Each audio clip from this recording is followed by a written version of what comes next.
An annuity is an investment instrument that we use to either save money for some future need, or we can use it to pay a debt, or, as we oftentimes do in retirement, we have a lump sum that we've saved during our working years, and we will withdraw this money as a series of regular payments in what we call an annuity. An annuity due is one type of annuity, and like all annuities, it consists of a series of equal payments. Equal meaning they're the same dollar amount. Series meaning that they occur regularly. It might be biweekly, monthly, quarterly. It all depends on how we set the annuity up. An annuity due is a type of annuity where the payments are made at the beginning of the payment period. That's different than the ordinary annuity that we've been working with a lot, where the payments are made at the end of the payment period. The equation that we use for the annuity due is the same as the equation that we use for the ordinary annuity, where A is the future value of the annuity, R is the periodic payment, I is the periodic interest rate, it's in decimal, and it's equal to the nominal interest rate or the annual interest rate divided by the number of compounding periods per year, that's M. N is the total number of compounding periods, and N we can calculate by taking M, the number of compounding periods per year, and multiplying by the number of years. We use the same equation for an annuity due that we used for the ordinary annuity, but the way we differentiate between the two is by calculating our future value slightly differently for the annuity due. We begin like we did with the ordinary annuity, calculating M, N, and I. But when we calculate the future value, we will use N plus 1 instead of N. And then, after we've found the future value, we will subtract one periodic payment from the total future value that we calculate. Let's look at a problem. Eric is saving money in an annuity due. He makes quarterly $500 payments and is earning a 6% annual rate of interest. It's compounded quarterly. We want to calculate the amount of money that Eric will save in 7 years.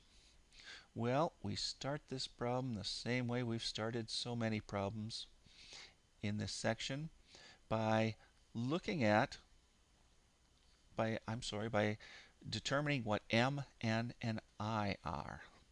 First of all, M is the number of compounding periods per year, and since we're compounding quarterly, there are 4 of those periods per year.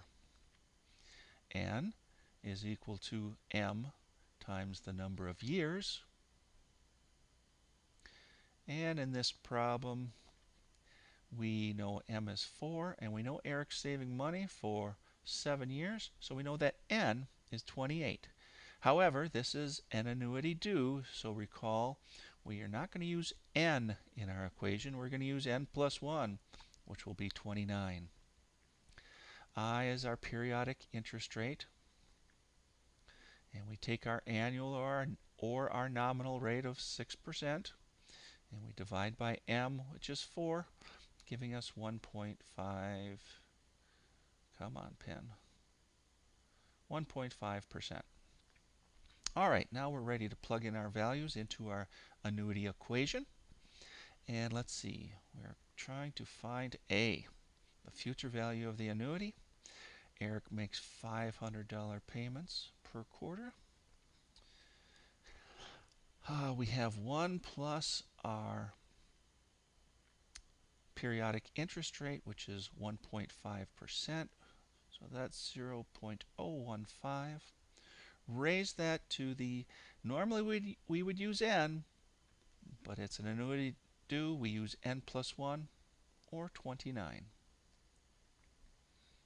We subtract 1 from that and divide by the periodic interest rate, 0.015.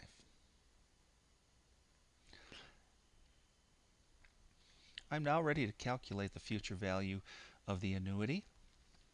And I'm going to start in here inside the deepest level of parentheses. I'm going to add 0.015 to 1. That'll give me 1.015.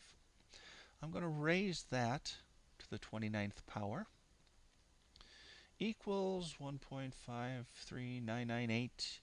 Okay, I'm going to subtract 1 from that. Say equals. Now divide by 0.015. And finally, multiply by 500. And we find the value of our annuity is $17,999 and 35 cents. That's how much money. Well, wait, that's not quite, we're not quite done yet. We needed to subtract one annuity payment from this, so I'm going to go ahead and put that annuity payment on there. And I'll just add this in here, which means the future value of Eric's annuity is going to be $17,499.35. That is the value of the annuity due that Eric has invested in.